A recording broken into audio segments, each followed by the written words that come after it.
आमच्या आत्या हर्षदाताई काकडे, अरुण मुंडे असतील, बाकीचे सगळे आमचे मित्र कंपनी असेल, आम्ही कांदा लावून सगळे पुढच्या सगळ्या संस्था आम्ही ताब्यात घेण्याचा प्रयत्न करणार आहोत. तुम्हाला येत्या निवडणुकीमध्ये झाल्या निवडणूक मनस्ताप खूप झाला, काय वाटतं आता काय वाटतं? नाही, भारतीय जनता पार्टीला असं वाटत होतं की ते म्हणजे सगळं आणि बाकीच्यांना कोणाला किंमत नव्हती. त्यांना असं वाटत होतं आमच्या मागे कार्यकर्ते नाही. सगळे आमच्या मित्रांनी दाखवून दिलं की छोटे छोटे कार्यकर्ते काय करू शकतात. विधानसभेला मला कुणावर टीका करायची नाही. विधानसभेला आम्ही रक्ताचं पाणी करून त्यांना निवडून आणलेलं आणि त्यांनी आम्हाला ऐन रस्त्यात आणून सोडलं. पण आमच्या पाठीशी देव उभा होता. आमचे सन्माननीय उपमुख्यमंत्री एकनाथ शिंदे साहेब उभे होते. त्यांच्यामुळे हा विजय झालेला आहे.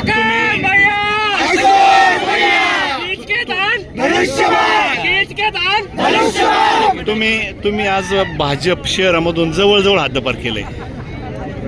त्यांना वाटत तुम्ही म्हणजे हर्षदाताई, अरुण भाऊ आणि तुम्ही सर्वांनी मिळून भाजप जवळजवळ शहरामधून हद्दपार झाले. इथं होते सोबत ताई आल्यानंतर खूप मोठ्या प्रमाणात फरक झाला.